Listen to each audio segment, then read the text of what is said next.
Pretty solid, honestly. So I watched Celine Song's sophomore film Materialists in theaters yesterday with my mother. I would report back that it was overall a positive experience, and usually my mom's not the biggest theater proponent. I think she prefers a movie from the comfort of her home. But we had watched Song's debut feature, Past Lives, together, and both thought it was fantastic, so she was excited for this one, as was I. Now, Materialist does mark a step down from Past Lives for me, but by no means did I not like the film. It's a sort of modern take on the rom-com genre in which Song attempts to tackle some of the woes of modern dating, what with the emergence of dating apps and the idea of matchmaking having become a legitimate industry of sorts. Dakota Johnson is Lucy, a professional matchmaker living in New York who becomes torn between two love interests. John, played by Chris Evans, who is a broke, struggling theater actor and also Lucy's former boyfriend of like 5 years. And then Harry, played by Pedro Pascal, a wealthy finance bro who seems to have it all and then some. Not too tough a decision, I hear some of you saying, and yes, on paper it's like shit. Pedro Pascal's fine ass is rich as hell and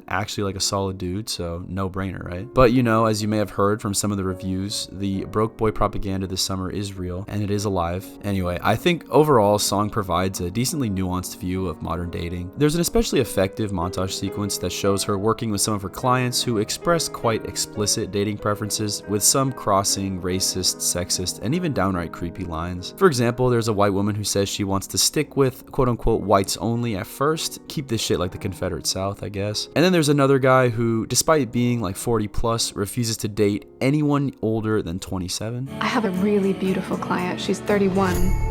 I wasn't really thinking 30s. Just sort of strange things that sadly ring true in many a modern dating situation. Admittedly, I do think it brings up an interesting discussion about attraction and preference, namely, at what point do one's sexual preferences cross the line from acceptable to potentially offensive? Is it wrong to say that you don't want to date anyone who is overweight, or bald, or poor, or black or white or Asian, and so forth? Are such preferences harmful, or are they simply intrinsic to our somewhat selfish human nature? Are they both? Are they truly personal, or are some of these beliefs forged by our upbringing, our family, our history, and the society we ultimately come of age in? I think these are all interesting discussions that the movie broaches, at least serving to spark a debate within my own head after watching. But returning to the film itself, I thought the cinematography was beautiful. Shout out to Xavier Kirchner, I hope I'm not butchering that, who also worked with Song on Past Lives. And yeah, the camera work on both these movies is incredible. I also really liked the music in this film. I thought Celine Song, along with her music supervisor, Meg Courier, did an amazing job. At multiple points, I was just like kind of sitting there and listening to the music and just smiling, they curating a vibe. The dialogue was solid, funny when it needed to be, but also able to convey serious romantic and dramatic scenes when required. There were times where it maybe felt like the film was taking itself a bit too seriously, and I can't help but feel like the ending was a tad cliche, but then again, I see what Song was going for. A more stern take on a genre that has historically been quite silly, so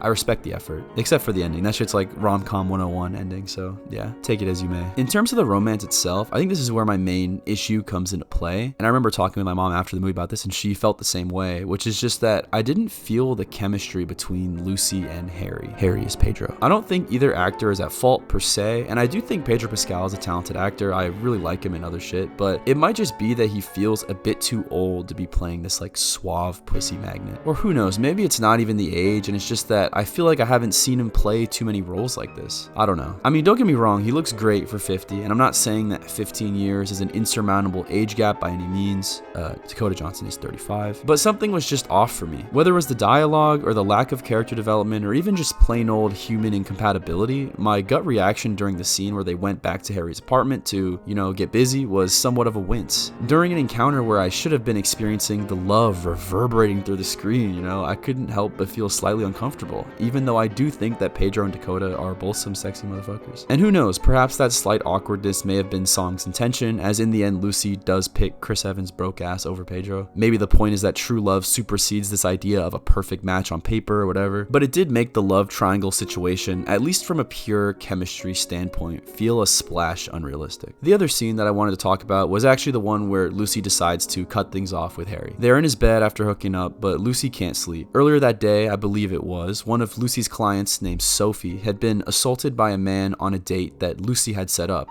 so she's been sort of grappling with this unrelenting guilt of how she could have allowed something like that to occur. You know, how she could have failed to notice anything wrong with the man she basically cleared for her client. It's clear that she can't sleep, and at this moment she begins kind of stroking Harry's legs, you know, just comfortingly, and that's when she notices some unusual scarring. She quickly jumps out of bed, and Harry wakes up from the movement and groggily follows her into the other room. She asks him if he had gotten height surgery, and he admits that both his brother and him did. For context, there was a conversation earlier in the movie where Lucy and her friend were half laughing, half marveling at the fact that some men intentionally break their legs in a procedure that sees the bones grow back longer, allowing in some cases up to 6 inches of height growth. Anyways, it's in this moment that she realizes her way of viewing relationships and men is inherently flawed. Throughout the movie, we've seen what Lucy's job entails. She matches people based on statistics, on the probability that they will like each other due to a countless number of similar characteristics and compatible factors. To her, dating is a numbers game, and if you play it right, success comes easily. But when Harry reveals that he used to be 5'6", a far shot from the 6'1" that he stands at now, the conclusion she comes to is that not only can numbers be altered, but that they simply don't tell the whole story. He openly admits, in fact, that he has yet to be turned down by anyone since his surgery, and that number was something which he was able to manipulate. But love, in all of its confusion and intangibility and inexplicability, is not something that can be so easily toyed with. And to me, this all sort of relates back to Lucy's internal conflict with her client Sophie and the man who assaulted her. On paper, they were a perfect match, and to Lucy, that was the only rational indication of forging a lasting relationship. Yet it turned out that the man, despite the numbers, was a monster. Love isn't math, and thus Lucy thinks back to John, whom she broke up with over numbers, both literally in terms of the amount of money he was making or lack of it, and figuratively, finally realizing and accepting that what she felt and feels for him transcends transactional affection. After some pushback, Harry breaks down, admitting that he's not even sure if he's capable of love. Lucy assures him that he is, but that what they had was nothing more than an imitation of it. The scene ends in hilariously beautiful fashion as Harry bends down to his pre-surgery height